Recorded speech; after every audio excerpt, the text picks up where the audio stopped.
Bonjour à tous. Donc on est ici pour parler de démocratie et transition. Donc j'ai prévu une petite introduction parce que ce qu'on a décidé quand on a préparé ensemble, c'est que je commençais par dire tout ce qui allait pas et comme ça les quatre personnes à mes côtés pourront dire tout ce qui va. Donc aujourd'hui, pour les inégalités se creusent, hein, on a une situation environnementale qui est, je pense qu'on se l'accorde tous, bien plus que préoccupante. On a une démocratie politique qui peut être considérée sans difficulté en crise en ce moment.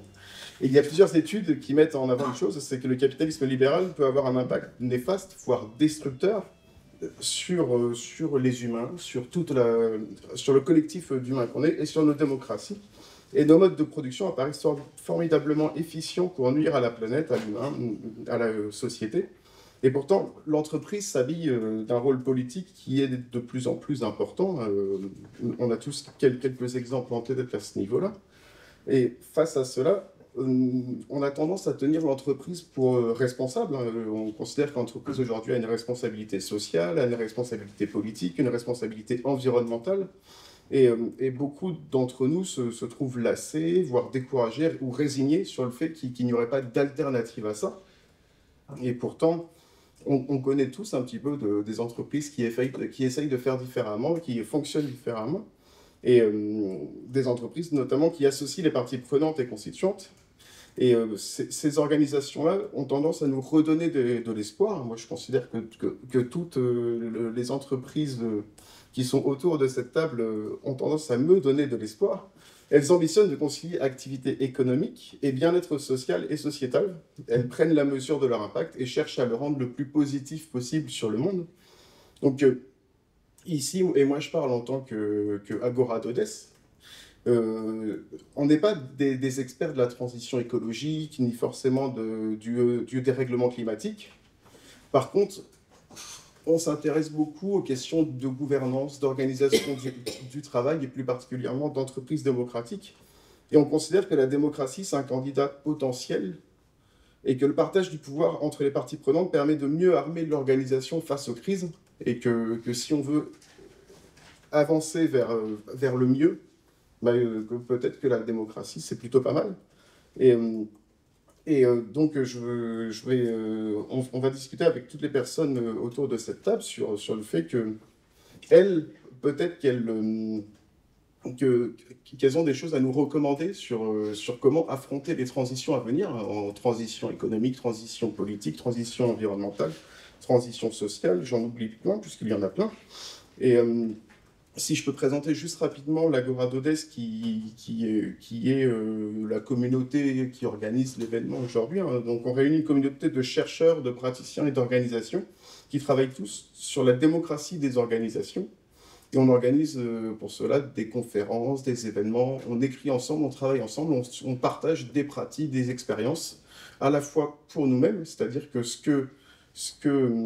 que fait telle organisation pourra sans doute intéresser telle autre et pourra aussi intéresser les chercheurs qui travaillent sur le sujet, mais inversement, des recherches intéressent toutes les organisations.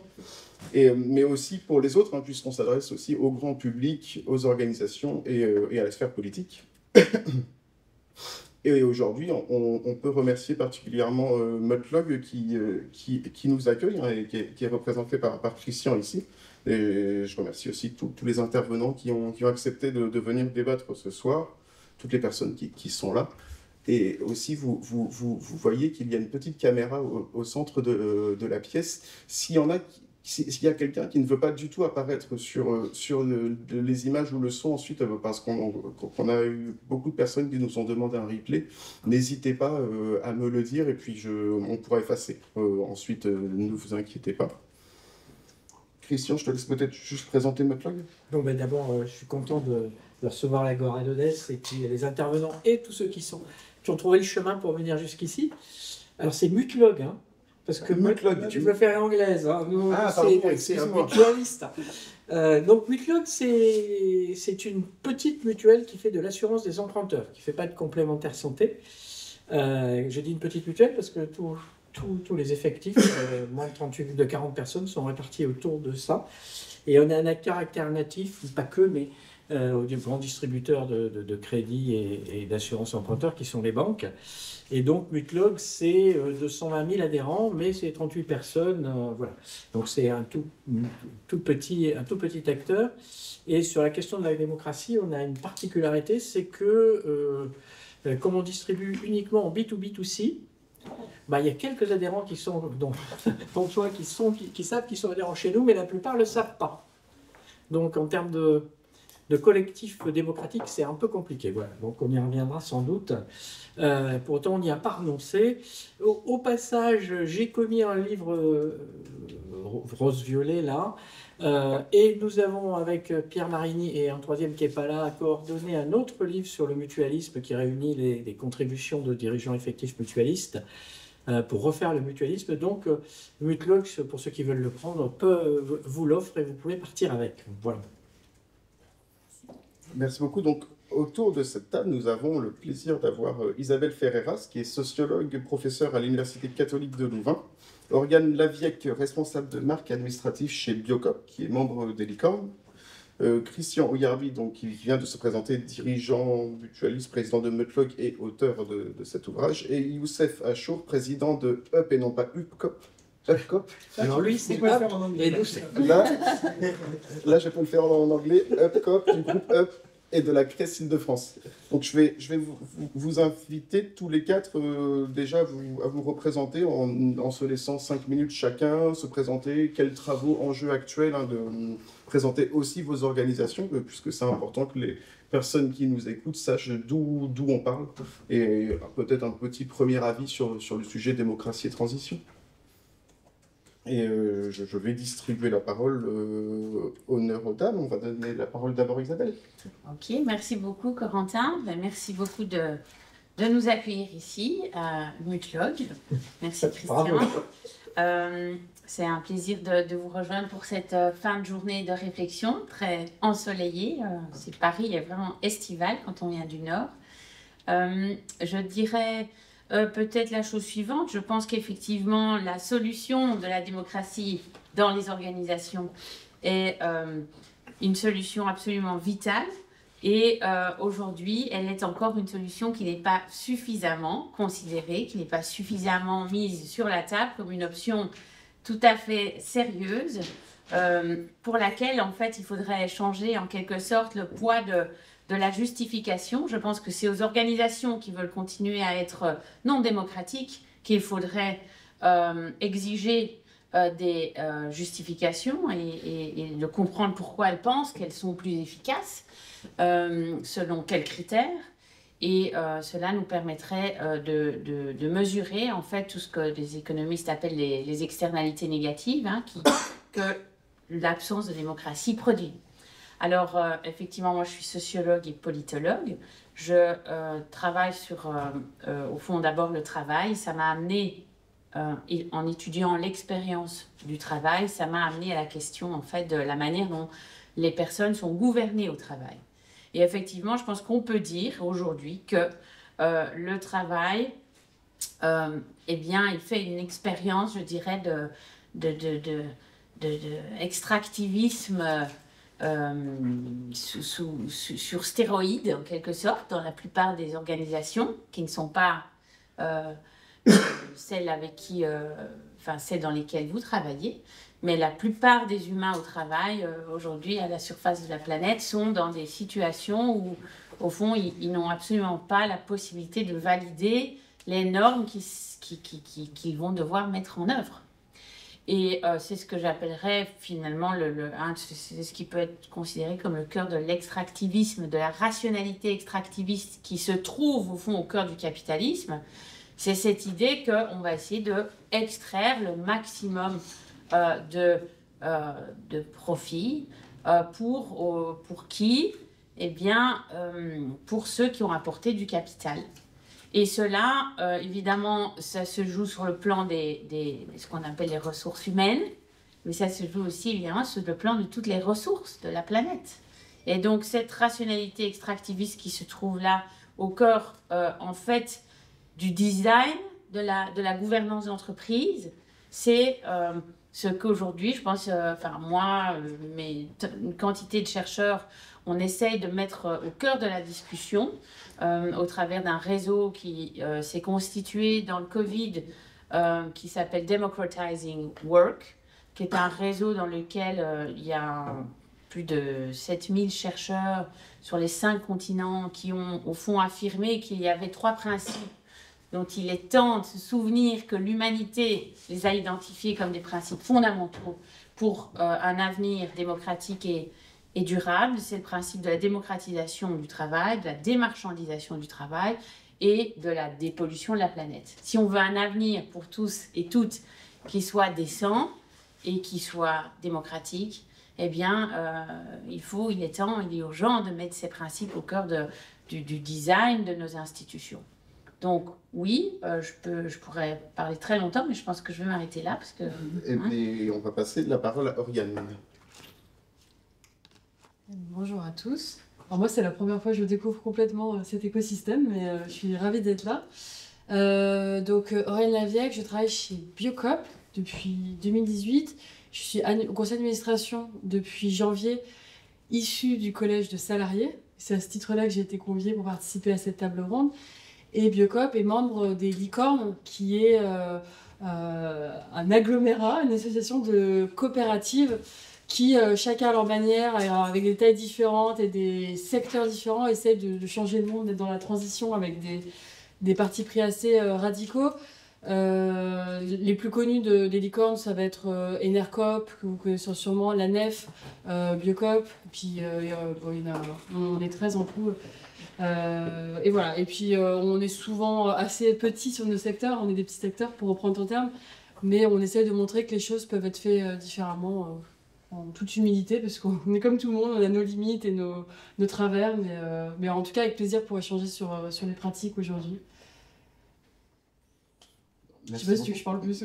Non, c'est très bien et ça me fait penser à une phrase de votre ancien président qui est très, très dans le thème d'aujourd'hui, qui était, si je ne me trompe pas, on n'a pas prévu de remplacer le capitalisme, on va le rendre obsolète. Et je trouvais ça plutôt intéressant et très, très dans le thème des transitions. On va peut-être passer la parole à Youssef.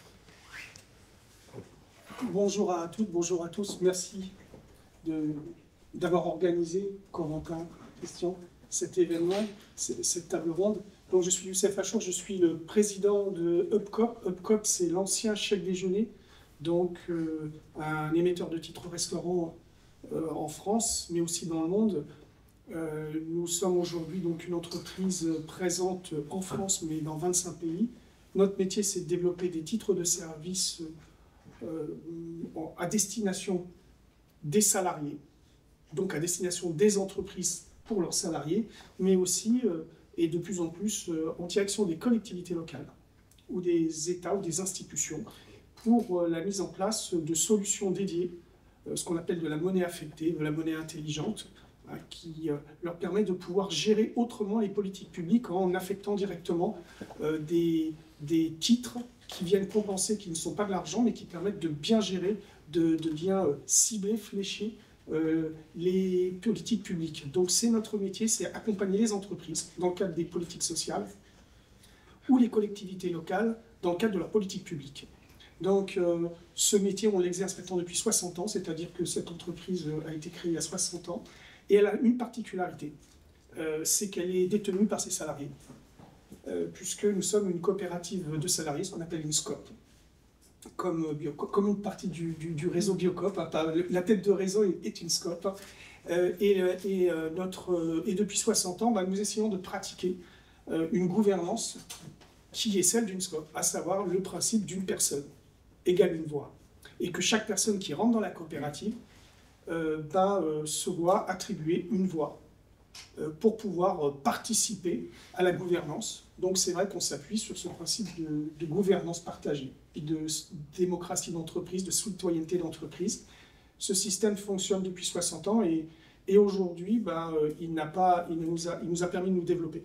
Il nous a permis quand même de pouvoir collectivement prendre des décisions, de se développer en France, de diversifier nos produits, de faire des choix d'investissement, des choix stratégiques, et puis de nous aventurer à l'international, puisque je vous ai dit qu'effectivement aujourd'hui on est présent dans près de 25 pays qui nous accompagnent, près de 3500 collaborateurs dans le monde entier, qui sont présents dans ces 25 pays, à peu près une cinquantaine de sociétés. Et comme je vous le disais, donc, nous, on reste aujourd'hui très attachés à cette gouvernance d'entreprise fondée et structurée autour d'une coopérative qui détient un groupe d'une cinquantaine de sociétés dans le monde. Merci beaucoup. Et on va juste repasser la parole à Christian, qui s'est déjà pas mal présenté, mais je pense que... Alors moi, je ne vais pas me représenter, donc nous, et je vais rentrer dans le débat. Donc nous, on est une mutuelle, et ontologiquement, enfin, ou dans les statuts, la démocratie est inscrite dans les statuts de la mutualité. Donc si on veut, on n'a pas le choix. Hein. Elle est inscrite comme la non-lucrativité et la solidarité. Donc on n'a pas le choix d'être démocratique si on veut vraiment le faire. Alors après, on l'est plus ou moins, et toute la question est de savoir comment on l'est. Alors il y a un deuxième point, je voudrais juste mettre un peu des lignes de fracture, c'est que la démocratie de la mutualité, c'est pas une démocratie des salariés, c'est la démocratie des adhérents. Et alors ça a l'air simple, dit comme ça a l'air évident, mais la question c'est est-ce qu'il y a la place pour une démocratie des salariés? Bon voilà, alors c'est une question qu'on n'a pas traitée dans le mouvement mutualiste, qui n'est pas du tout traitée parce qu'on a déjà un problème avec la démocratie des adhérents. Pour quelle raison? Donc, bon, on verra après. Alors, dans le bouquin, moi, je mets des choses sur la démocratie, sur l'embarquement des salariés, mais parce que je pense qu'il faut poser. Mais c'est quasiment une omerta dans l'univers mutualiste. Donc, je ne serai pas sur le même sujet. Mais la deuxième question qui est posée, c'est... donc, chez Mutlog, je vous ai dit qu'on travaillait en B2B2C avec 220 000 adhérents qui, à quelques exceptions près, ne nous connaissent pas. Comment je fais de la démocratie avec 220 000 personnes qui ne me connaissent pas, quoi, hein. Donc, ça, c'est assez compliqué. Voilà. Et donc là, on s'est posé cette question-là, et comment on fait? Alors, nous, on a pris un parti pris, donc ça ne sert à rien d'aller interroger les 220 000 adhérents, voire même les délégués qui ne nous connaissent pas plus, d'ailleurs. Mais on a un conseil d'administration. Moi, j'ai trouvé des instances qui étaient là, quoi. On a un conseil d'administration qui est très particulier, puisque c'est un conseil d'administration assez copieux de 30 personnes, où il y a dans l'histoire de Mutlog, des représentants des organisations syndicales de salariés qui sont désignés. Donc ça crée déjà une diversité obligatoire. Voilà. On est dans un secteur très réglementé et on nous demande, dans les conseils d'administration, les autorités de contrôle nous demandent d'avoir des spécialistes un peu actuaires et tout ça. Donc ça fait une deuxième population qui n'a un peu rien à voir avec la troisième. Et comme une mutuelle ancrée dans le social depuis très longtemps, puisqu'on est issu des acteurs du 1% logement, hein, que notre sujet sociétal, c'est pas de faire de l'assurance des emprunteurs, c'est l'homme au cœur du logement, quoi. C'est d'aider les gens à se loger. Et ben, c'est important d'avoir des gens qui sont issus du monde du logement, d'avoir des gens qui représentent l'action sociale et d'avoir une espèce de diversité. Donc, on a décidé, un peu faute de mieux, hein, mais on verra après, et ça ne suffit pas, que le conseil d'administration était le lieu de la démocratie. Et d'où l'intérêt de maintenir sa diversité. Ben, voilà. Bon. Et la question, c'est comment on fait démocratie dans un monde hyper régulé. Et on y reviendra peut-être. Mais notre premier sujet, c'est de savoir de quoi on parle. Parce que qu'est-ce qu'on met en débat dans nos instances démocratiques? Si c'est mettre les calculs des actuaires, ça ne sert pas à grand-chose, et pourtant c'est ce à quoi nous invite la réglementation, puisqu'elle nous demande de voter des tas de rapports techniques, puisque de toute façon, personne ne les relit, et puis c'est pas la question, puis on ne va pas refaire les calculs des actuaires, on ne va pas demander aux camarades de la CGT de refaire les calculs des actuaires, et d'ailleurs même moi je ne suis pas actuaire, je ne saurais pas le refaire, et personne... Donc la question c'est de quoi parle-t-on? Et donc c'est bien, et ça renvoie à la question, quelle est la raison d'être, où on parlait avant des missions, quelle est la mission de la mutuelle, quoi. Spécifique par rapport à son enjeu économique qui est de faire de l'assurance des emprunteurs sur un marché qui est tenu par des acteurs qui sont massivement non ESS, quoi, qui sont massivement... Donc, bon, enfin, non, pardon, parce que quand même dans le secteur bancaire qui fait l'essentiel des crédits et l'essentiel de l'assurance des emprunteurs, du coup, on a quand même beaucoup de banques coopératives, mais on ne voit pas tellement la différence au guichet. Donc voilà, la question nous est posée de comment on fait quand on est là, quand on ne connaît pas ses adhérents et qu'ils ne nous connaissent pas. Et ça sera de plus en plus vrai pour les mutuelles santé, hein. Juste, c'est ça que je voulais dire, c'est qu'aujourd'hui, La mutualité 45, parce que nous, on est mutualité code de la mutualité, hein, donc mutuelle santé plutôt. Enfin, nous, on ne fait pas de la santé, mais on est de ce code-là. Est en profond bouleversement, et ça va se terminer là, puisque c'est les employeurs, demain l'État, hein, maintenant les employeurs privés, qui choisissent l'assureur, enfin l'assureur de leurs salariés pour la santé. Donc c'est plus des gens qui se réunissent pour régler des problèmes, c'est des gens qui rentrent et à qui on dit, voilà, ta complémentaire santé, elle est faite là. Et demain, si avec l'appel d'offres ils décident de changer, eh ben, on perdra tous les adhérents. Et donc, comment je fais de l'engagement et de la démocratie dans ce contexte-là? C'est pas simple, mais on renonce pas, on cherche. Je me tourne vers les chercheurs. On cherche, ou on va chercher. Super. Ici, là, si on a autour de la table tu l'as très bien dit, Christian, justement, c'est on ne parle pas forcément tous de la même chose, puisqu'il y a différentes formes qui conditionnent. Tu parlais de la démocratie des adhérents. On a Youssef qui est dirigeant d'une SCOP. Oriane Biocop, donc pour le groupe est une SCOP, mais pas forcément les différentes filiales. On n'est pas une SCOP, on est une coopérative. Mais c'est pas simple. Je peux t'en dire plus, ouais. Oui, bah c'est aussi que je voulais juste revenir sur le fait que vous appartenez aux licornes, qui, elles, sont davantage des SIC que des SCOP, je crois, quasiment toutes, si je ne me trompe pas. Alors, pas forcément des SIC, mais en fait, c'est un des critères pour adhérer aux licornes, c'est d'avoir du multi-sociétariat. Donc, c'est-à-dire plusieurs types de sociétaires dans ta gouvernance. Oui, c'est ça. Donc, ce que je voulais dire, c'est qu'on a d'un côté les salariés, de l'autre côté les adhérents, et chez vous, multi, donc notamment les consommateurs, mais pas que. Et tu vas avoir l'occasion de nous en dire plus, mais je vais vous poser une question qui vous concerne tous et justement qui s'incarne là-dedans. C'est en quoi vos formes d'organisation respectives, qui adoptent un fonctionnement démocratique, hein, quel qu'il soit, seraient plus à même d'avoir un impact positif sur le monde qui les entoure, et en quoi démocratiser l'entreprise donnerait-il des prédispositions pour affronter les crises et transitions à venir? Vous savez tout ce qui va mal que je vais présenter au départ, et Oriane voulait réagir. Moi, du coup, j'avais réfléchi du coup en venant à un exemple assez concret. Mais juste pour répondre à la question d'avant, alors moi je suis plus à l'aise pour parler de Biocop parce que c'est évidemment ce que je connais le mieux. Mais chez nous, donc dans le sociétariat, on a les gérants de magasins, ça tu connais bien, les salariés sociétaires. Donc c'est-à-dire quand on est salarié, on a le choix ou pas de devenir sociétaire. Les consommateurs et les paysans. Donc c'est tous ces personnes-là qui sont autour de la table.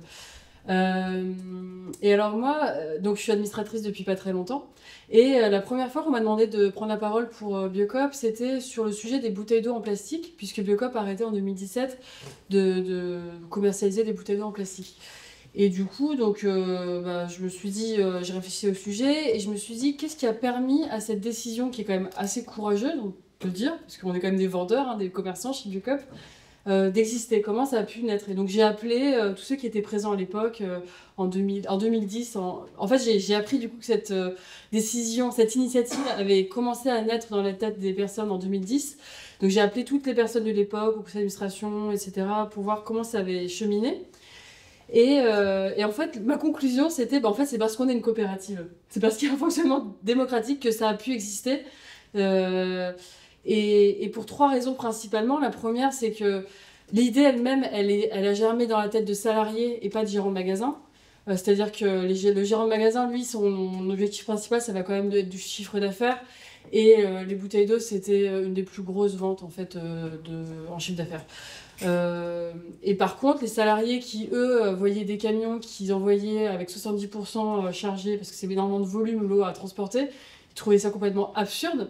Et c'est eux qui ont du coup lancé dans le débat politique cette histoire de l'eau et de qu'est-ce qu'on fait de l'eau. Donc ça, c'était hyper intéressant, se dire qu'en fait, les salariés, ils ont des choses à apporter. La deuxième chose, ça a été l'expérimentation. Ça a duré 7 ans, en fait, entre le moment où on a eu l'idée et le moment où on a voté en Assemblée Générale. Et c'est parce qu'on a du débat hyper actif. Une AG chez Biocop, c'est pas une formalité. C'est des débats passionnés, à coups de menaces, voilà, c'est très vivant.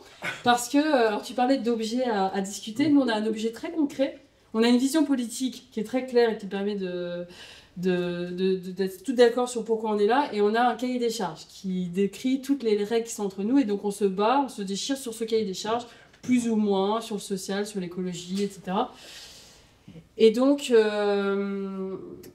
entre 2010 et 2017, qu'est-ce qui s'est passé? Il y a eu du débat dans le CA, du débat dans toutes les instances on en a beaucoup chez Biocop.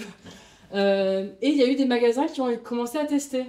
Qu'est-ce qui se passe? Et qui ont commencé à dire moi j'ai arrêté, en fait ça va, tout va bien, je suis encore en vie. Et c'est comme ça qu'en fait ce retour d'expérience, ce bouche à oreille, qui est aussi la confiance en fait que les gérants ont entre eux, les salariés, etc. Ça a permis à cette décision d'emporter l'adhésion avec le temps, sur un temps long du coup. Et ça a été hyper important dans le processus, qui fait que, et on m'a raconté précisément, typiquement au CA, comment en fait on est passé d'une minorité à une majorité en embarquant petit à petit les membres, etc. Par l'exemple. Et enfin, la troisième chose, c'était l'Assemblée Générale. Il y a eu...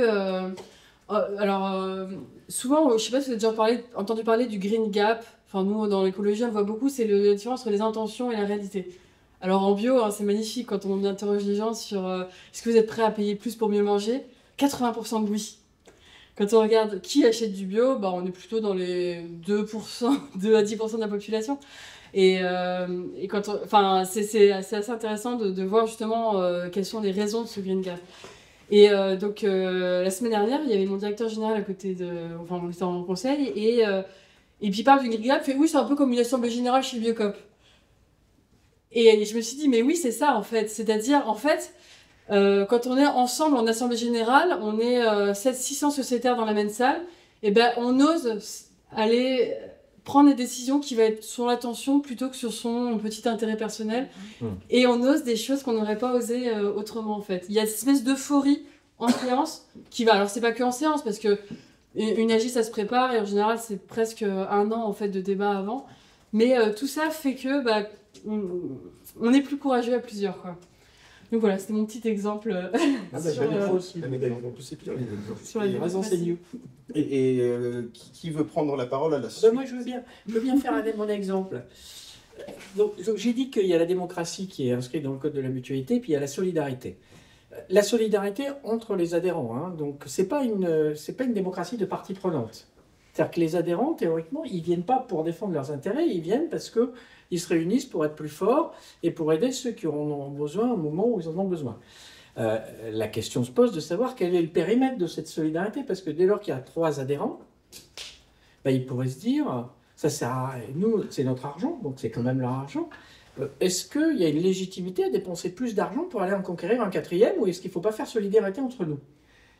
Et ça pose une vraie question, quel est le poids qu'on consacre au développement commercial avec l'argent des adhérents? Donc ça, c'est la première question. Et la deuxième question, c'est est-ce qu'on limite la solidarité à nos adhérents? Alors nous, on a eu un autre sujet qui est un peu antérieur, qui était au moment de l'invasion de l'Ukraine. Moi, j'avais dit au DG, qui nous a pas rejoint parce qu'il est occupé, parce qu'il travaille, lui, hein, c'est pas le président, il ne travaille pas. J'avais dit à Luc, tu vas voir, au conseil d'administration, on va avoir quelqu'un qui va nous poser la question de savoir si on doit aider l'Ukraine ou pas. Toi, tu l'as déjà entendu, je te l'ai déjà fait. Il me dit, mais non, tu crois ça rate pas. La veille du conseil, les administrateurs appellent et il nous dit, oui, il faudrait qu'on mette à l'ordre du jour du conseil du lendemain la question de l'aide à l'Ukraine. Il rajoute, et d'ailleurs, j'ai créé une association pour aider l'Ukraine. Voilà. Oui, c'est véridique. Et je me suis dit, comme j'avais anticipé, je me suis dit, mais au fond, il faut rappeler, et donc on l'a fait, hein, il faut rappeler que aider l'Ukraine avec l'argent des autres, c'est-à-dire des adhérents, c'est quand même pas la vraie question. La vraie question, c'est quel est notre périmètre et notre territoire de solidarité. Donc j'ai dit, alors je n'ai pas fait les conventions citoyennes, mais j'ai dit, écoutez, moi je vous propose d'abord que l'on fasse, on ne va pas le traiter là entre deux rapports, tout ça, parce que c'est trop important, quoi, même si on n'aurait pas donné beaucoup, parce qu'on est petit, mais on va d'abord se reposer la question entre nous, ce qu'on ne s'était jamais posé, c'est quel est notre territoire et notre périmètre de solidarité. Donc on fait une visio, chacun donne son avis, on fait la synthèse, on passe ça à notre comité du fonds d'entraide et de solidarité qui tire la synthèse de la synthèse et qui repropose au conseil d'administration quelque chose, non pas sur l'Ukraine, mais sur le périmètre de solidarité. La mutuelle a conclu ce qu'on savait, parce que c'est son ADL, que la priorité dans les aides qu'on devait accorder, c'était à nos adhérents. Bon, alors, on n'en a pas 3, on en a 220 000. Mais qu'on avait un engagement qui dépassait ça, parce que c'est notre histoire qui était d'aider les gens à se loger. Ça a légitimé la création d'une structure dans Mutuelog qui s'appelle l'Union de Livre 3, qui n'est pas assurantielle, mais dont l'objet, et qu'on a doté de fonds significatifs à notre échelle, dont l'objet est d'aider les gens à se loger ou à rester dans le logement au-delà des adhérents. Et donc, tout le monde était d'accord sur ce processus-là. Et alors, ça fait toujours rigoler tout le monde, mais à la fin du fin, on n'a pas aidé l'Ukraine. Mais on s'est redit, et ça a pris un certain temps, même si c'était... Parce qu'il était important de se redire à quoi on sert et à qui on veut servir. Parce que c'est trop facile de dire je vais donner 10 000 euros, 100 000 euros avec l'argent des autres, quoi. Non, ça ne va pas. On a une responsabilité vis-à-vis de nos adhérents, vis-à-vis de l'ensemble du corps social, dans l'utilisation de l'argent. Et se mettre d'accord là-dessus, c'était important dans le débat démocratique. Donc, alors, il y a, dans la troisième contrainte de la mutualité, il y a la non-lucrativité, mais la non-lucrativité, ce n'est pas quelque chose qui autorise à faire n'importe quoi. C'est au contraire quelque chose qui devrait obliger plus encore que dans un modèle capitaliste à rendre compte de l'utilisation de l'argent. Sauf que si la démocratie n'est pas vivante, ben on rend compte à personne et le dirigeant fait ce qu'il veut, quoi. Et donc ça ne va pas du tout. C'est pas du tout vertueux.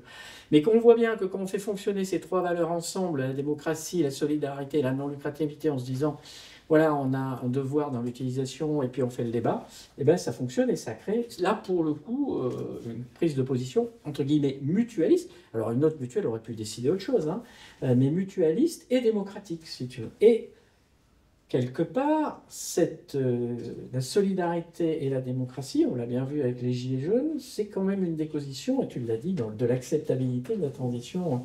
Nous, ce n'est pas les bouteilles de la transition écologique. Si on ne fait pas ça, ben, elle ne fonctionnera pas.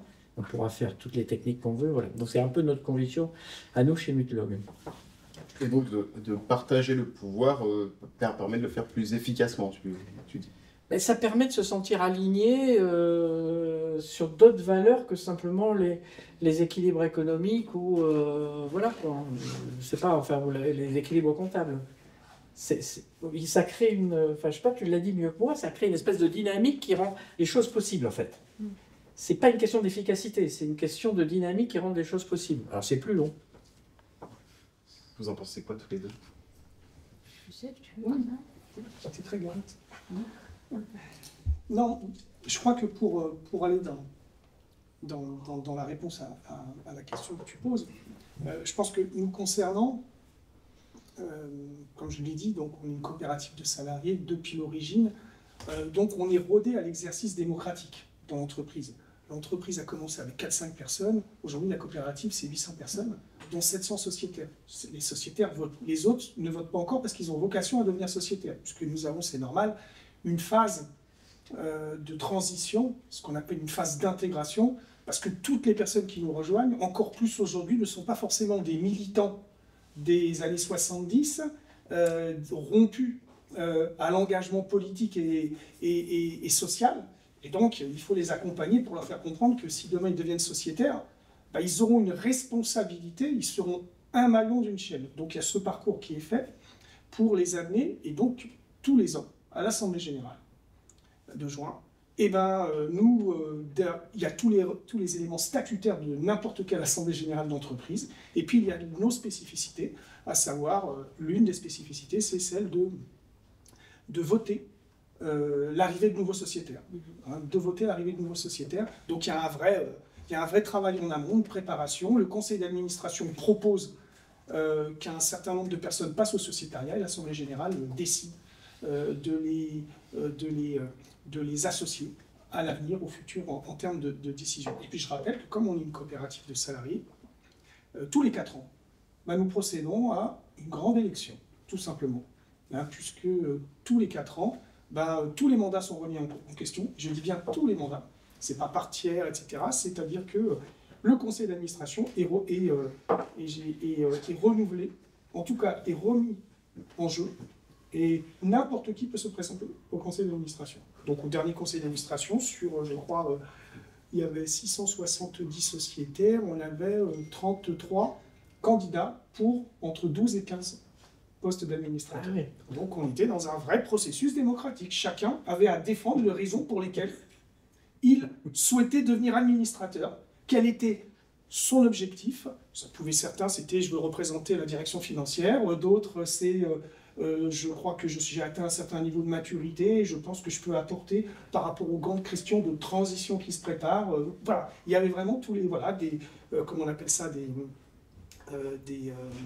je cherche le terme, pardon, des professions de foi qui sont faites et puis la possibilité de débattre avec chacun. Donc on est vraiment dans un processus démocratique. Et si je dis ça, c'est tout simplement que ça nous oblige tous les ans. Le conseil d'administration, une fois qu'il est élu, il prend des décisions. Il nomme son président, et après, la boutique fonctionne normalement. Par contre, on retourne régulièrement devant devant les sociétaires pour leur faire des comptes rendus de conseil d'administration, afin qu'ils sachent effectivement les décisions qu'on a prises et pourquoi on les a prises. Et là, tous les mois, le débat s'instaure dans le cadre des comptes rendus de CA pour nous challenger par rapport aux décisions.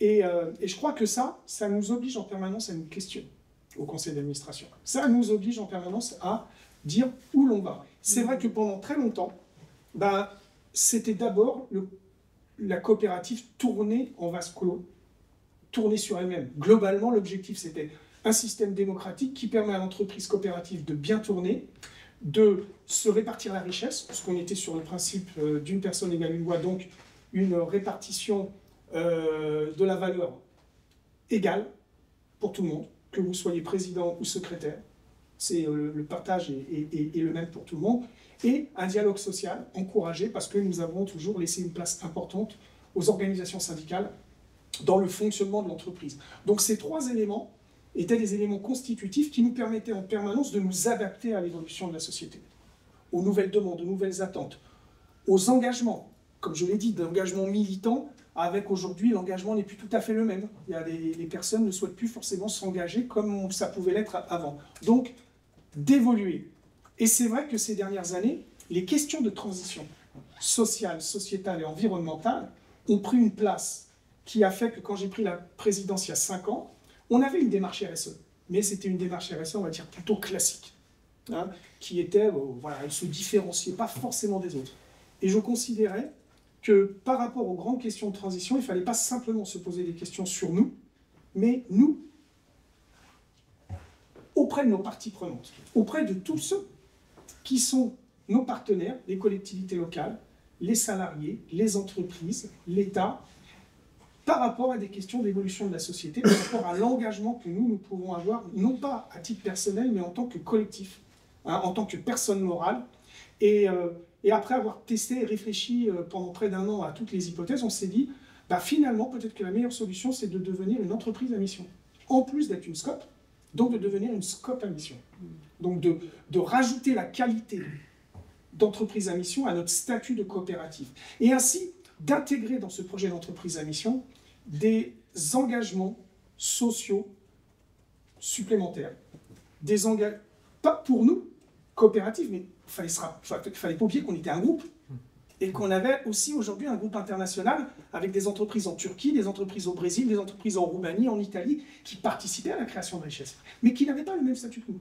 Donc il fallait qu'on arrive à créer aussi une passerelle, pas simplement une passerelle d'entreprises capitalistes, mais aussi d'entreprises responsables vis-à-vis aussi de ce collectif qui, certes, ne sont pas dans la coopérative, mais font partie du groupe coopératif.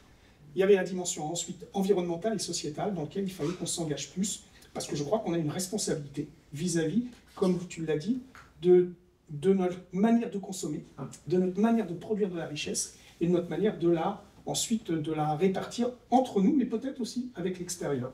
Et c'est pour ça aussi qu'en devenant entreprise à mission, on a aussi fait le choix aussi de s'investir dans d'autres mouvements, pas simplement le mouvement coopératif, mais le mouvement Impact France et d'autres mouvements, parce qu'on considère qu'on a à apprendre des autres. Et qu'on ne peut pas avoir raison tout seul et on ne peut pas tout savoir. Et que donc il nous faut partager aussi avec d'autres façons de penser pour pouvoir mener un objectif de SCOP à mission qui soit bon pour la SCOP, mais qui soit bon aussi pour l'écosystème qui nous alimente et qui nous permet de pouvoir développer notre entreprise. Et c'est comme ça qu'effectivement nous avons essayé, pour répondre à la question, de renforcer notre principe de démocratie. Parce que le principe d'entreprise à mission, il a fallu aussi passer en assemblée générale et que ce soit voté. Ça a été voté à 92%. Et ça rejoint ce que tu dis, il y avait un enthousiasme. Après, au quotidien, Ensuite, il faut tenir les objectifs qu'on s'est donnés, parce que les objectifs sont dans nos statuts. Les 5 objectifs qu'on s'est donnés sont dans nos statuts. Et il faut donc, par exemple, faire vivre la démocratie d'entreprise au-delà de la coopérative. Donc, réfléchir à la manière dont nos filiales peuvent elles-mêmes pratiquer la démocratie d'entreprise alors qu'elles sont détenues à 100% par nous. Hein, et qu'elles n'ont pas vocation, aujourd'hui, à devenir des scopes. Parce que d'abord, on a quand même un peu d'argent, donc il y a un moment, il faut bien aussi qu'on arrive à avoir aussi un retour sur investissement. Et puis deuxièmement, il y a plein de pays où le système ne peut pas fonctionner. Voilà, je veux dire, en Roumanie, la SCOP n'est pas forcément le modèle idéalisé. Voilà. Hein, et au Brésil non plus. Donc comment organiser des entreprises filiales d'un groupe coopératif, mais avec lesquelles on va essayer de distiller des principes de démocratie. Bon, ben, ça commence tout simplement par associer les salariés au conseil d'administration. C'est ce qu'on a fait dans toutes les filiales du groupe. Et voilà, c'est un exemple de la manière dont effectivement on veut participer à faire en sorte que notre principe de démocratie évolue, s'étende et surtout intègre aujourd'hui toutes les questions de transition, quelles qu'elles soient, pour que l'on puisse effectivement ne pas avoir un impact négatif ou le moins négatif possible et en face le plus d'impact en termes d'utilité sociale et sociétale. Et bah, tu le dis justement que vous êtes parti d'une situation où la SCOP était renfermée sur elle-même pour aller plus vers l'extérieur, et ce qui résonne pas mal avec ce que tu disais tout à l'heure, Isabelle, avec démarchandiser, dépolluer, démocratiser. Le sens n'est peut-être pas le bon, mais en quoi justement ça va ensemble?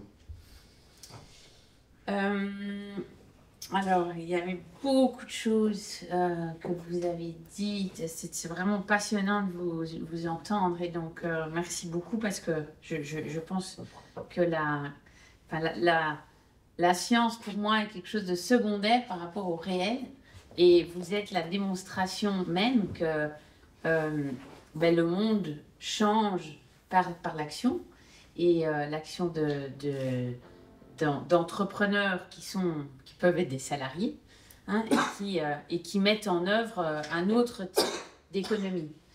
Et je voudrais commencer peut-être par un contraste, c'est ce que, Oriane, tu nous as raconté, l'histoire de ce choix de Biocoop d'arrêter un marché qui était florissant de ces ventes de bouteilles en plastique, qui semblerait, bon, une sorte de tirer une balle dans le pied, enfin, dans un contexte un peu idiot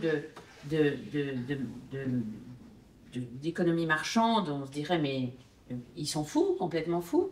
Et l'exemple que tu nous donnes montre bien que, effectivement, les salariés, alors moi je propose le terme d'investissement en travail, d'investisseurs en travail, d'investisseuses en travail, pour essayer d'identifier ceux qui s'investissent par le travail dans l'entreprise. Et ceux qui investissent par le travail dans l'entreprise, ils peuvent avoir un contrat de salarié avec l'entreprise. Eh bien, en fait, ils développent évidemment une compréhension, une vision sur le pourquoi de la mission, une ambition par rapport à leur organisation. Et merci pour cet exemple qui est absolument clair, qui illustre bien cette idée que nous avons transcrit, nous, dans ce manifeste travail, qui est que ce sont les organisations gouvernées démocratiquement qui seront capables de mener cette transition écologique. Et je voudrais mettre cet exemple que tu viens de nous partager en contraste avec l'exemple que vous avez certainement entendu parler, parce qu'il est français, de Nestlé Waters, qui est un exemple hyper choquant, mais qui illustre exactement ce contraste d'une entreprise qui, elle, fait le choix de mettre sa gouvernance seulement dans les mains de ceux qui apportent du capital, dans le but de générer un retour sur investissement pour ceux qui ont apporté du capital, et uniquement cela, au-delà de toute belle déclaration sur la responsabilité sociale de l'entreprise. Et qu'est-ce qu'on a vu là? Un front commun syndical de salariés mobilisés qui se rendent compte qu'il y a des enjeux de nature écologique et de nature aussi de transition juste, c'est-à-dire le futur de leur propre emploi, qui est lié évidemment à cette transition écologique, et qui propose une réorganisation industrielle de l'usine, parce qu'il se rend compte que l'usine est en train, en fait, d'épuiser sa propre source. Et que donc, à terme, dans quelques années, il n'y aura plus de source à exploiter si cette exploitation est extractiviste. Que fait le management de l'usine? Il dit, ben non, nous, on peut pas, ça ne nous intéresse pas, votre plan là, de tout réorganiser, de repenser le circuit de circulation de l'eau pour l'économiser, etc. Parce que la mise en bouteille consomme énormément d'eau aussi. Et donc, résultat, effectivement, à la fois Nestlé Waters est en situation de fermeture, mais on a appris il y a 2 semaines que cette usine était condamnée à une amende de 2 millions d'euros parce que enfin la justice, le droit de l'environnement est très en retard, comme on le sait évidemment, sur tous ces enjeux, mais la justice a condamné, donc condamne, maintenant on vient de l'apprendre, cette exploitation-là à une amende de 2 millions d'euros pour des forages illégaux. Donc, on a devant nous vraiment l'exemple parfait de cette folie de dire oui, donc la question c'est quelles sont les justifications que nous pouvons donner pour laisser dans les mains d'une toute petite minorité d'acteurs que l'on va identifier aujourd'hui comme les investisseurs, ce qui est le futur de nos territoires, le futur de notre travail, le futur de la résilience de nos sociétés. Alors que ceux qui investissent réellement, mais vraiment au sens de investir, c'est-à-dire apporter réellement quelque chose et dans une dynamique sur la durée, pas juste j'apporte, je m'en cours, c'est pas investir, ça, c'est je m'investis sur le moyen, sur le long terme, ce sont ceux qui travaillent. Et ceux qui investissent en travail n'ont aucun droit dans le modèle de gouvernance d'entreprise qui est le nôtre dans le monde capitaliste et qui est le plus répandu. Et donc, là, je voudrais vraiment insister pour dire que je pense rien vous apprendre, puisque vous êtes engagé forcément dans l'alternative, parce que vous avez certainement été convaincu par la force de cette alternative.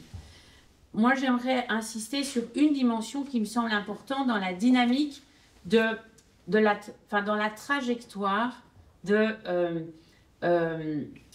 donc, si on peut espérer, je vais peut-être le formuler comme ça, si on peut espérer que notre monde réussisse à se sortir de l'ornière dans laquelle il se trouve aujourd'hui, je pense que ce sera entre autres parce que nous allons comprendre collectivement que c'est une folie de laisser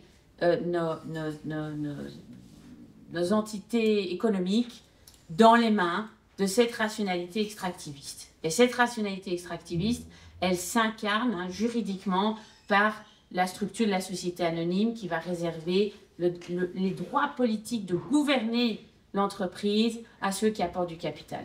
Si on est capable de comprendre ça, je pense que ça va requérir qu'effectivement il y ait une vraie prise de conscience à un moment que le vrai investissement, celui qui est qualitatif, qui est nécessaire, qui va faire la différence pour les transitions dans lesquelles nous sommes embarqués, mais que nous n'allons peut-être pas du tout réussir à relever, le défi évidemment climatique. Mais comme vous savez, il n'y a pas qu'un problème de climat, il n'y a pas qu'un problème d'émission de CO2.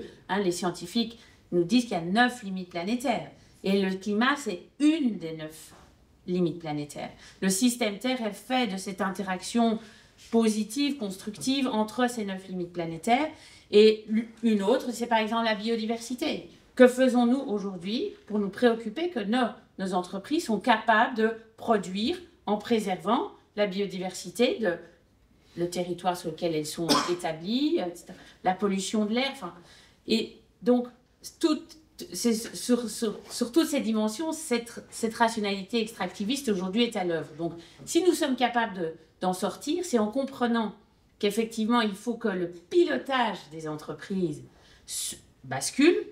Je pense qu'on peut imaginer une transition où ceux qui apportent du capital vont conserver du pouvoir, dans le cas d'une transition où ceux qui investissent en travail vont pouvoir monter en puissance dans un gain démocratique réel de droit de piloter l'organisation commune. C'est pour ça que j'ai travaillé sur l'idée de bicamérisme, qui est en fait la manière dont dans l'histoire politique, on est sorti en fait de cette ornière du despotisme, de ce qui était une petite minorité, des propriétaires. Et en fait, l'entreprise capitaliste, elle est aux mains des propriétaires. Mais donc, cette transition, si on peut imaginer une transition démocratique de l'économie, eh bien, effectivement, alors ça pose, et c'est le dernier point que je voulais souligner, ça pose la question de voir comment les organisations qui sont aujourd'hui les plus vertueuses, mais elles-mêmes peuvent continuer approfondir cette transition démocratique. Je pense que Christian l'a bien dit en disant, nous, on est une coopérative d'usagers, on n'est pas une coopérative de salariés, de travailleurs. Et cette question de la démocratie, pour ceux qui sont littéralement gouvernés par les règles de l'entreprise, donc ça, ce sont les travailleurs, les travailleuses dans l'entreprise, effectivement, elle se maintient dans toute une série de contextes de l'économie sociale et solidaire aujourd'hui.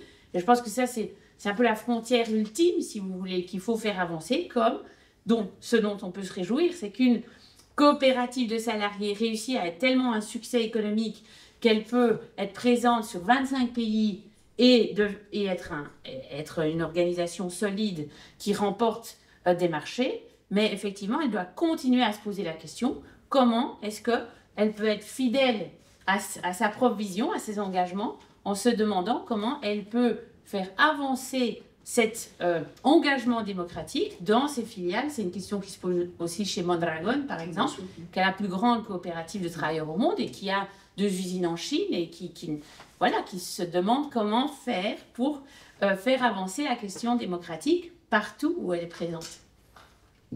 Moi, j'ai encore plein de questions et je vais vous demander d'y répondre en 4 minutes maximum. Si ça vous va. Ça vous va 4 minutes? Je pense que c'est pas mal parce que ça cale bien. Je vais rester avec toi, Isabelle. Je voudrais que tu nous dises, les actionnaires et les salariés sont tous des humains. Oui. Et qu'est-ce qui fait que les salariés ont une meilleure, pourront défendre de manière plus efficace les intérêts de la société que les actionnaires? Donc, d'abord, je pense que, il y a donc plusieurs choses à faire. Il n'y a pas que donner du pouvoir aux salariés. Il y a par exemple identifier les missions de l'entreprise d'une manière beaucoup plus socialement responsable, sociétalement responsable que ce que l'on le fait aujourd'hui, par exemple. Ça fait partie des grands enjeux. Mais il y a aussi structurer les marchés différemment et par exemple, évidemment, prendre toute une série de normes qui vont soutenir l'économie circulaire, par exemple, par rapport à des pratiques aujourd'hui qui, de toute façon, font que la concurrence entre entreprises va être délétère pour ceux qui ont des pratiques vertueuses. Donc, je ne voudrais pas faire croire que c'est pas parce que je défends cette idée comme vous, que les travailleurs et les travailleuses ont une légitimité à peser, qu'il n'y a que ça à faire. Mais je pense que c'est une condition nécessaire. Elle est non suffisante, mais elle est nécessaire au succès de ces transitions. Pourquoi, après ça, pourquoi je pense qu'effectivement les salariés apportent, je dirais qu'ils apportent autre chose. Je pense que, de nouveau, on ne peut pas généraliser à outrance et il y a des structures d'actionnariat qui peuvent être plus ou moins intéressantes. Si on est un actionnaire usager, ce n'est pas du tout la même chose que si on est un type qui est au fond du Texas et qui est en fait par un fonds d'investissement actionnaire dans... je ne sais pas quoi, au travers de BlackRock par exemple. Et donc là, on est dans des structures de médiation interne au capitalisme financiarisé qui n'a plus aucune, qui n'a pas, à mon avis, là, aucun intérêt. Parce qu'on n'a pas du tout des actionnaires qui sont en contact avec l'organisation en tant qu'usagers, qui ont une vue même, qui savent de quoi il s'agit. Donc, je ne voudrais pas faire croire que je n'ai pas de vision caricaturale, disons, du fait de détenir une part dans la société au nom du fait qu'on n'est pas un travailleur et qu'on est autre chose. Mais cela dit, je pense qu'effectivement, les personnes qui s'investissent en travail dans l'organisation, elles ont en fait une connaissance de l'organisation qui est sans commune mesure, hein, en moyenne, si vous voulez, si vous réfléchissez en moyenne, qui est évidemment bien plus importante que ceux qui ont une part, mais qui ne s'y impliquent pas au quotidien. Ils et elles ont aussi une légitimité qui est très différente parce que apporter, même acheter sa part, apporter 50 euros ou 5 000 euros, c'est un apport important pour faire fonctionner la boutique. Mais ce n'est pas la même chose que d'investir sa personne. Ça n'a rien à voir. C'est qualitativement absolument différent. Et je pense qu'au nom de cet investissement-là, l'humanité, en tout cas, jusqu'à présent, a reconnu le principe que quand vous étiez un humain qui s'investissait dans une entité politique, eh bien, vous avez un droit à la citoyenneté. Vous êtes un membre de la res publica. Et pas parce que vous détenez un morceau de terre. Hein, donc la quête démocratique, dans l'histoire vraiment longue, hein, sur 25 siècles, c'est cette idée d'une séparation justement entre la propriété et les droits politiques. Et on se reconnaît comme des égaux, hein, libres, égaux en dignité et en droit, l'article 1er de la Déclaration universelle des droits humains, parce que nous voulons nous reconnaître comme égaux, pas parce que moi j'ai 1 million d'euros, que j'ai une grande villa. Non, je ne vaux pas plus que Corentin, qui n'a rien. Bon, voilà, nous sommes égaux. Et donc, oui, tu veux m'arrêter, hein? Oui. Ok, voilà. Très bien, je m'arrête. Je n'aime pas du tout ça. Non, mais... Enfin, parce que... Enfin, moi, il y avait... Enfin, je peux répondre à la même question. Et en plus, tu peux répondre à la même question. J'en avais une autre, mais okay, si tu préfères ça... Mais tu la feras dans la deuxième partie. On la fera l'autre durant le débat, si tu veux. Alors, je sais pas si ce que je dis peut être généralisable. Moi, je peux donner mon expérience chez Biocop. Mais, donc, comme vous l'avez compris, on est dans la plupart des instances, il y a des... Enfin, comme vous l'avez peut-être compris, il y a des paysans, des salariés, des gérants, principalement. Les consommateurs sont un petit peu moins représentés. Mais du coup, on est un certain nombre d'élus sociétaires salariés. Et justement, demain, on a un séminaire des sociétaires salariés. Et ça m'a rappelé, l'année dernière, on avait fait ce séminaire. Donc, on donne tout plein d'idées qu'on a pour l'entreprise. Souvent, on va très très loin. Et je me souviens qu'à un moment, au bout des 2 jours, il y avait une des animatrices qui, elle, était en train d'ouvrir un magasin qui dit « Non mais vous, les sociétaires salariés, vous êtes trop high. Hein. » Et en fait, je me suis dit « Bah oui, en fait, on est high et c'est ça qu'on apporte. On a cette espèce de part de rêve, d'idéalisme que peut-être que des chefs d'entreprise ont un peu plus de mal à avoir parfois. » Et donc ça, c'était sur la partie « Qu'est-ce que peut apporter un salarié ?» Et ce que tu disais sur la connaissance de l'entreprise, alors là, du coup, c'est même mon expérience personnelle. C'est vrai que parfois, c'est hyper frustrant parce que au conseil d'administration, moi, je suis la seule salariée. Et du coup, je vois nécessairement beaucoup plus de choses de ce qui se passe dans l'entreprise, entre les bonnes intentions ou les décisions qu'on prend en collectif. Et derrière moi, je vois comment ça se passe. Et en même temps, il y a ce rapport un peu, je sais pas, c'est marxiste, mais je suis la salariée, donc attention, parce que je suis pas non plus syndicat, je suis pas là pour... Et en fait, selon la manière dont sont abordés les sujets, je peux vite être qualifiée de « Ah, attention, c'est encore la salariée qui nous... Hein. » Et avec un mauvais... une intention de aller contre la direction, alors que non, c'est pas du tout le propos, en fait. Et du coup, c'est hyper intéressant, parce que c'est sûr que moi, j'ai la conscience, j'ai le sentiment vraiment d'être celle qui a la plus forte connaissance de l'entreprise, même si après l'entreprise Biocop, elle est aussi sur les territoires. Enfin, il y a 750 magasins, donc j'ai une partie de la réalité de l'entreprise. Mais en tout cas, dans les décisions stratégiques qu'on prend, je pense que cette connaissance, elle est importante, intéressante. De même que le paysan là, ça fait 3 conseils d'administration où les paysans nous tirent une sonnette d'alarme en nous disant, mais en fait, là, les paysans, ils vont pas bien. Enfin, il y a un problème de santé mentale des paysans en ce moment. Et Et il faut qu'on le regarde en face, quoi.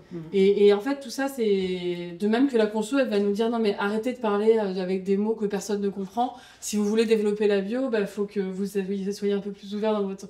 Et en fait, toutes ces choses-là, elles sont hyper importantes dans la manière dont on va définir notre stratégie, quoi. Donc voilà, c'était juste. D'ailleurs, il te reste 2 minutes, du coup, tu es allé vite. Sur l'autre question, mais qui était très bien ça, c'est comment est-ce que vous gérez la complexité d'avoir un débat multi-acteurs, chacun ayant des intérêts potentiellement différents, plus, si on rajoute en plus de ça, les intérêts de toute la société, qui sont notamment la transition écologique. Ouais. Est-ce que c'est pas un peu le bazar?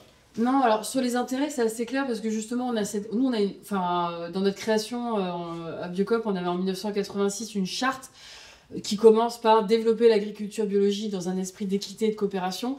Et donc en fait, dès qu'il y a des doutes, on se rapporte à ça. Donc en fait, l'intérêt collectif, qui est d'ailleurs un intérêt général, il est assez clair en fait. Et après, je pense qu'il y avait l'histoire de l'objet du débat, qui est, donc, comme je disais tout à l'heure, le cahier des charges. Donc c'est pareil, on sait de quoi on parle, quoi. Quelles sont les règles qu'on accepte de se fixer entre nous. Et après, je pense qu'il y a un point clé dont on n'a pas forcément parlé là, et je pense que ça doit être la même chose dans ta structure, c'est la formation. Parce qu'en fait, on n'apprend pas à vivre la démocratie dans une entreprise du jour au lendemain. Tu as parlé, toi, d'un an de transition. En fait, ce qu'il faut gérer, c'est la dissymétrie d'information. Entre la conso, qui est là une fois tous les 4 matins, moi qui suis là au quotidien, les gérants de magasins qui ont autre chose à penser de manière générale, mais qui ont plus de temps, plus de moyens pour s'investir que des salariés. En fait, tout ça, ça crée des dissymétries d'engagement, de temps, de connaissances, de compétences. Et ça passe par donc des formations, de la connaissance mutuelle. Alors du coup, j'ai pas respecté les 4 minutes. Du coup, on y arrive là. Alors, t'es dans la question. Alors, il y a la formation, l'animation, quels moyens on met pour l'animation, les moyens financiers, moyens humains pour l'animation. Il y a surtout l'interconnaissance. Et nous, on a opéré un changement dans notre gouvernance récemment. Avant, on débattait beaucoup en bloc, les sociétaires salariés d'un côté, les paysans. On avait chacun nos instances. Et maintenant, on a beaucoup plus, on fait du multisection. Donc, sur les territoires et dans les instances plus stratégiques, on fait du multisection, ce qui fait qu'on apprend à se connaître, et que la voix du paysan, elle va être entendue partout, la voix du sociétaire salarié aussi. Donc, voilà. Merci. Je vais repasser la parole à Youssef, parce que les questions se suivent en plus, hein, j'ai l'impression. C'est que, du coup, tu le disais, vous êtes une SCOP à mission, vous avez de nombreux engagements envers la société, comme notamment des partenariats, je suis allé voir sur votre site dernièrement avec Action contre la faim, et vous expérimentez des dispositifs innovants pour lutter contre la précarité alimentaire ou pour relancer le commerce de proximité. Et comment est-ce que les travailleurs, les apporteurs en travail, ont participé à la construction de ces différents engagements qui les concernent pas eux directement? Investisseurs en travail. Ils en apportent aussi. Oui. C'est une bonne question, ouais. Je crois tu parlais de dissymétrie, mais il y a aussi une dissymétrie quand tu es salarié et sociétaire.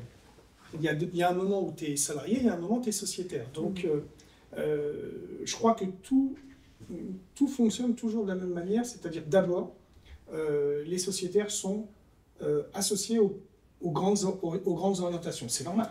Finalement, ce sont les propriétaires de la boîte. Hein? Donc, globalement, le plan stratégique, même il est validé par le conseil d'administration, mais malgré tout, ensuite, il est présenté et voté en assemblée générale par les sociétaires. Et dans ce plan stratégique, quand nous sommes passés en entreprise à mission, quand nous avons effectivement essayé de donner du sens à notre croissance, on leur a expliqué que globalement, on allait organiser la poursuite de notre développement sur 3 grands principes, qui sont d'ailleurs les principes, à mon sens, d'une coopérative de salariés et d'une entreprise de l'EMSS. C'est celle d'abord de réfléchir à une profitabilité honorable, mais pas surmaximisée, etc. C'est pas facile. C'est pas facile d'expliquer qu'on doit réfléchir, parce qu'il y a des opportunités, il y a des moyens de gagner de l'argent. On pourrait aller gagner de l'argent en Inde. Voilà, malgré tout, on est au Brésil. Et donc, chaque fois, comment on gagne de l'argent? Comment on gagne notre argent?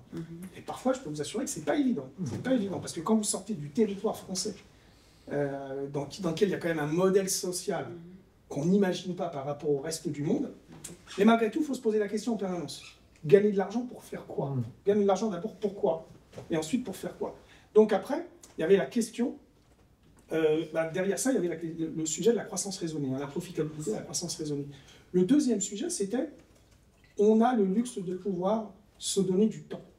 Donc travailler dans le temps long. Nous ne sommes pas, en tant que coopérative de salariés, aujourd'hui, nous ne sommes pas sous la pression du court terme, celui de l'actionnaire, celui des marchés, qui nous impose parfois de prendre un rythme qui n'est pas celui qu'on aurait voulu. Donc il faut s'accorder ce luxe et de travailler dans le temps long. Et puis le troisième élément, c'est ce sur lequel on a beaucoup travaillé, c'est celui de l'engagement. C'est de dire comment peut-on faire en sorte effectivement d'avoir cette fameuse contribution sociale et sociétale. Et c'est là où on a validé le principe de dire on est des émetteurs de titres restaurants, on est des émetteurs de titres services, et globalement, tous les jours, les gens consomment avec nos titres. Que ce soit des titres vacances, des titres déjeuner ou des titres cadeaux. Donc, on doit travailler sur le fait d'accompagner les populations, qu'ils soient salariés ou pas, ou citoyennes, à peut-être les aider à consommer plus intelligemment, à faire en sorte que les outils qu'on leur donne servent plutôt à une consommation utile sociétalement, plutôt qu'effectivement, et on ne les empêche pas, on ne peut pas les empêcher, on ne les empêche pas, plutôt que d'aller chez McDo ou d'autres endroits. Donc c'est là où on a réfléchi à d'abord travailler en partenariat. Par exemple, on a un partenariat avec Biocop, on a d'autres partenariats avec le groupe Vive, etc., sur le bien manger, sur le mieux manger, sur essayer d'orienter les populations vers ces acteurs qui sont des acteurs qui réfléchissent à faciliter, à améliorer la consommation. C'est pas facile. Et puis il y avait le deuxième axe, là aussi on a bossé avec Biocop et ACF, c'est sur la création d'un chèque alimentation durable. C'est-à-dire la création, pas d'un titre restaurant, ça existe, mais le titre restaurant, c'est l'entreprise qui, dans le cadre du dialogue social, a un accord avec les partenaires sociaux pour mettre en place le titre restaurant.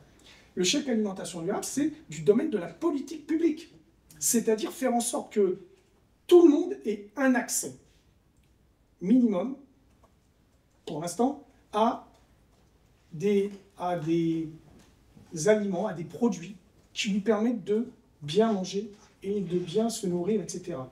Et que là, bien évidemment, il faut faire en sorte que les réseaux qui les acceptent sont prioritairement ceux qui ont, je dirais, une vision mieux-disante et une démarche, je dirais, plutôt vertueuse, comme tu disais, les circuits courts, etc., pour permettre effectivement que nous arrivions à mettre en place des systèmes qui permettent d'avoir une alternative à la GMS ou à d'autres modèles, etc. Et ça, ce sont des décisions qui ont été prises en tant que sociétaires et pour lesquelles les salariés sont engagés parce qu'ils l'ont pris en tant que sociétaires et au quotidien, ils y travaillent. Au quotidien, on essaye de développer des réseaux qui, certes, on a les réseaux McDonald's ou Carrefour, mais on travaille aussi à faire d'autres réseaux. Donc on bosse avec ACF, on bosse avec Biocop, on bosse avec Bouche ton Corps, on bosse avec plein de boîtes pour essayer de créer cet écosystème. Ça va prendre du temps, mais il faut le faire. Il faut le faire parce que si personne ne le fait, tu l'as dit, il n'y a rien qui se fera. Donc c'est ce travail du temps long qui nous permet, cette possibilité du temps long qui nous permet de construire ça. C'est pas facile, mais je crois que c'est un challenge intéressant et je crois que c'est même le sens d'une entreprise globale, qu'elle soit coopérative ou pas, d'une entreprise de l'ESS, c'est effectivement de pouvoir de donner du sens et de la valeur à la création de richesses que l'on produit. Merci beaucoup. On va juste poser une dernière question à Christian, ensuite on va ouvrir à la salle assez vite. Mais tu l'as senti, on a déjà débattu ensemble sur le sujet. Est-ce qu'on peut vraiment être au service des intérêts des adhérents et au service des intérêts de la société?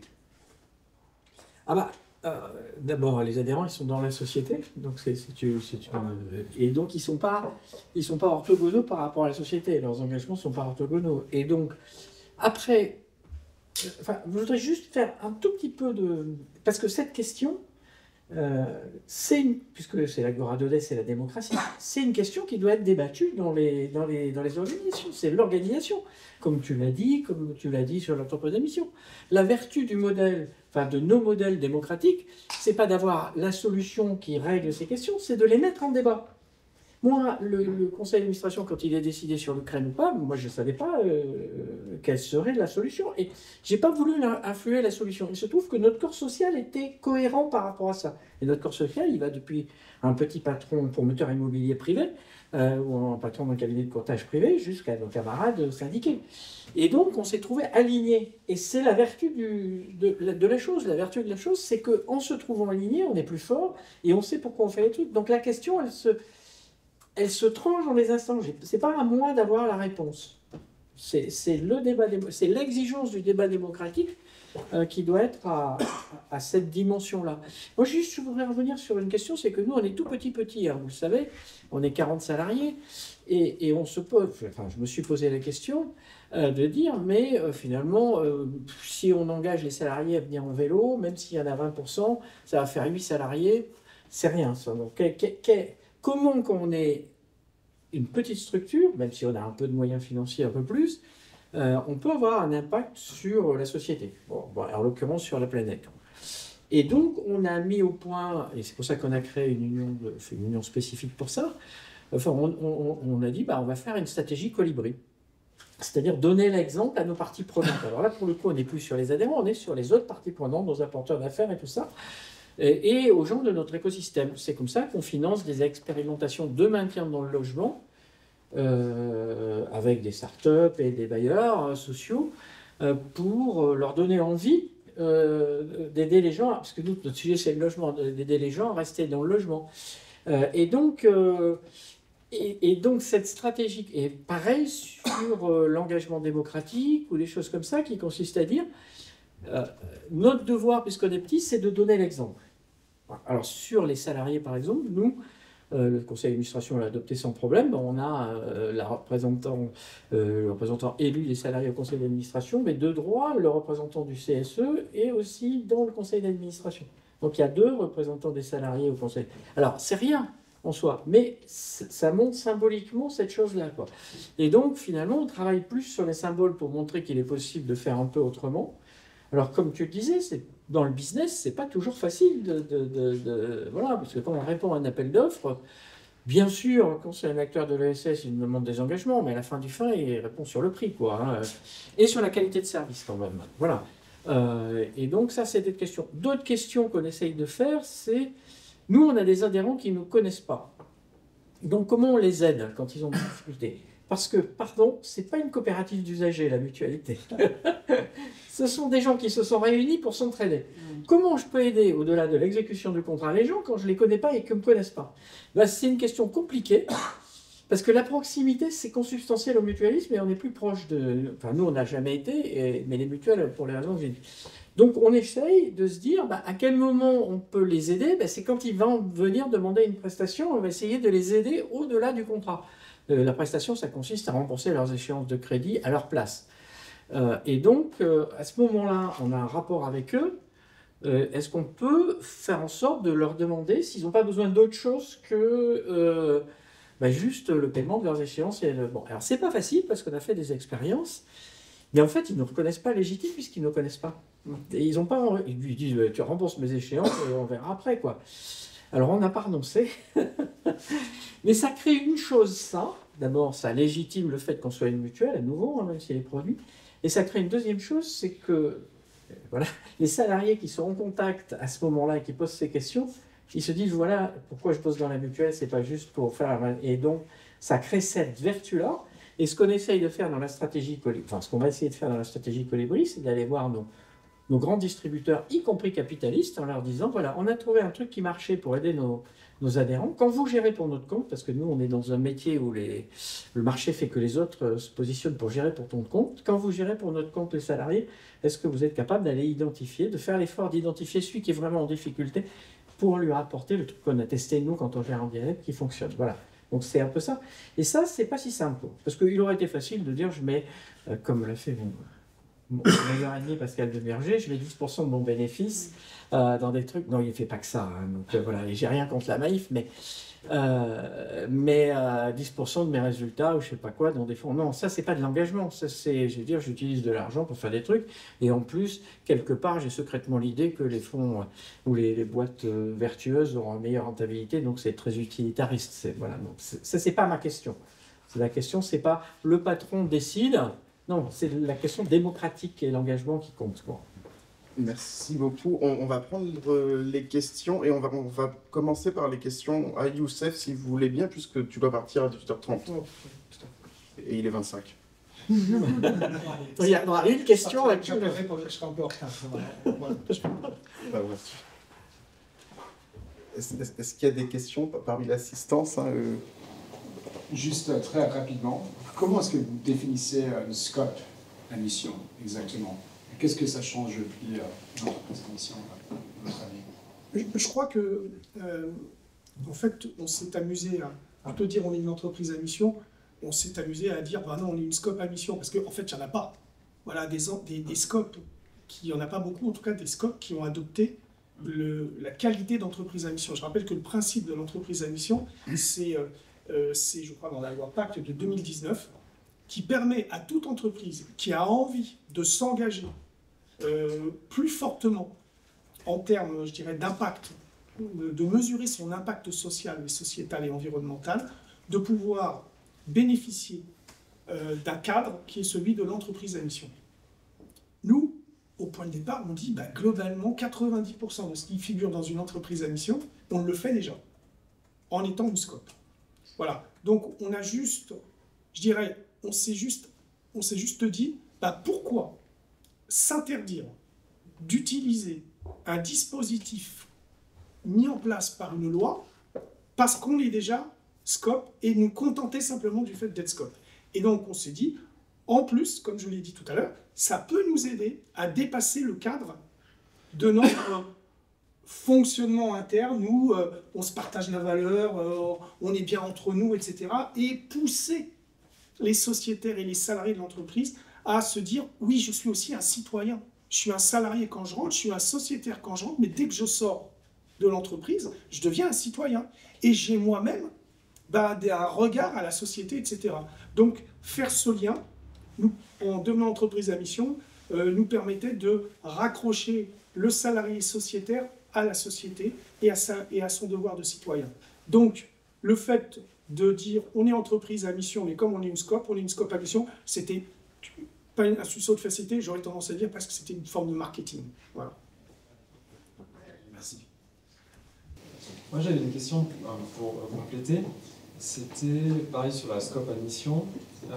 Dans une société à mission, il y a un comité de mission Oui, tout à fait. mis en place qui est censé représenter d'autres d'ailleurs intérêts que celui des actionnaires, des actionnaires, ici sociétaires. Comment vous avez intégré ce comité de mission dans une gouvernance qui est déjà démocratique? Est-ce qu'il est fusionné? Est-ce qu'il y a quelque chose à côté? Parce que c'est une grande question sur l'ESS à mission plus largement, c'est comment, pour pas que ce soit non plus contradictoire et potentiellement complémentaire. Bien sûr. Je crois que quand vous devenez entreprise à mission, vous avez 3 obligations. La première, c'est de vous donner des objectifs. Et ces objectifs, les inscrire dans vos statuts. Le deuxième, c'est de vous doter d'un comité de mission. Et le troisième, c'est d'être audité par une OTI, je ne sais plus comment on dit le terme, mais c'est en tout cas un contrôle. Une OTI, organisme tiers indépendant, je sais pas. Tout à fait, mais qui va vous auditer pour voir si ce que vous dites, vous le faites. Le comité de mission, nous avons donc créé ce comité de mission, comme le veut la loi, et vous pouvez le constituer de toutes les façons que vous voulez. Nous, le choix qu'on a fait, c'est de créer un comité de mission d'une dizaine de personnes, composé pour moitié de salariés de l'entreprise. Et nous avons donc donné la possibilité au conseil d'administration de nommer 2 personnes au sein de ce comité de mission du collège salarié. J'essaie de me souvenir, c'était 2 par le CSE, et non, 1 par le conseil d'administration, 2 par le CSE et 2 par voire des personnes peuvent se présenter, et puis il y a un vote. Ça fait les 5. Et puis, il nous fallait une parité. Et donc, on a été chercher 5 personnes de la société civile pour compléter, et on a donné la présidence à une personne de la société civile. Et c'est ce comité de mission de 10 personnes ensuite. Moi, en tant que président, je suis président du conseil d'administration, je suis invité dans le comité de mission pour répondre à des questions, pour participer au débat et éventuellement pour faire le lien entre le conseil d'administration et le comité de mission. Ce qui veut dire que le conseil d'administration n'a aucune influence sur le comité de mission. Il faut que le comité de mission puisse agir, demander ce qu'il a demandé, faire, je dirais, ses propres travaux, sans être sous la pression du conseil d'administration. Et c'est l'inverse, c'est le conseil d'administration qui doit éventuellement étudier les demandes. Et le comité de mission est indépendant et donc peut faire des remarques que moi je remonterai en tant que président du conseil d'administration au conseil d'administration pour faire en sorte de leur dire, bon, là j'ai un comité de mission qui n'est pas content. Parce qu'a priori, on n'est pas dans les clous par rapport à tel ou tel objectif. Voilà. Et bien évidemment, l'OTI qui, elle, tous les ans, contrôle nos travaux par rapport à cela. Donc voilà, c'est ça le système de gouvernance complémentaire. Le comité de mission ne fait pas le boulot du CA. Le CA ne fait pas le boulot du comité de mission. Et on a greffé ce comité de mission de manière à ce qu'il soit autonome et qu'il puisse effectivement jouer ce rôle un petit peu de moustique qui vient nous titiller. Voilà. Juste, si tu permets, parce que moi je n'étais pas fanat des statuts de mutuelle à mission, pour la raison qu'utilisait, on est nativement. Voilà. Ouais. Alors je me tourne vers Pierre parce que Pierre est un des rares mutualistes dans la salle. Et Jean-Marc Sibal qui a fait le bruit, il a transformé sa mutuelle en mutuelle à mission. Alors, j'y vois quand même la même vertu que celle que tu as dite, qui est de formaliser le projet au-delà de tout ce qui est, quoi, de se redonner à quelque chose en disant finalement notre mission dépasse, quoi. Donc finalement, je reviens un peu là-dessus. Alors je ne vais pas probablement transformer Mutlog en Mutlog à mission, mais en tout cas, nous, à l'occasion de l'analyse de la directive durabilité, vous savez, la fameuse directive européenne immense, machin, moi, je vais saisir cette occasion-là. Alors, il y en a qui saisissent la transformation en mission pour reformuler, sans se mettre sous les directives, parce qu'on est en dessous des seuils, de ce que c'est que la mission. Je pourrais dire au Conseil, voilà, on nous demande ça. Et d'ailleurs, nos parties prenantes vont nous demander de répondre là-dessus. Donc, on ne peut pas passer à côté de ça. Et donc, on reformule notre mission. Comme on est en dessous des seuils, il y en a moins de contraintes. Et la deuxième chose que je voulais dire, c'est sur le comité de mission. Moi, je suis persuadé que... D'où dans nos organisations, il va falloir qu'on trouve des lieux et des espaces de débat et de questionnement qui dépassent simplement les instances. Un peu, et un comité de mission ou n'importe quoi ou d'autres choses pour être ça, parce que sinon, elle fonctionne, comme tu disais, en milieu fermé, et même si, alors nous on est engagés dans la redynamisation des débats dans le conseil d'administration, mais bon, aujourd'hui on y est, mais je pense qu'il va falloir qu'on se fasse bousculer d'une façon ou d'une autre par la société civile, par nos adhérents qui sont loin, par je ne sais pas quoi. Et que c'est la multiplication. Le CA sera toujours le CA, ça sera le lieu des décisions, mais quelque part se faire bousculer par, je ne sais pas quoi, moi, un collectif de nos adhérents tirés au sort qui viendrait, enfin moi, format convention citoyenne, j'en sais rien, mais il va falloir qu'on invente ça, sinon on rate l'objectif démocratique, quoi. Donc voilà. Donc moi je ne suis pas trop pour l'esprit de système, je pense que si on se fait, voilà, c'est dans les interstices ou dans les bagarres ou dans les discussions qu'on progressera plutôt que dans l'espèce de créer un espèce de système parfait de démocratie qui est inatteignable en réalité, parce que la démocratie c'est jamais terminé. Voilà. Donc le comité de mission, ça pourrait être un lieu, si on se transformait en mutuelle émission. Ce n'est pas le cas, mais voilà. Moi, ça, du coup, en écoutant Youssef, c'est ce que je me dis. Est-ce qu'on peut prendre d'autres questions ?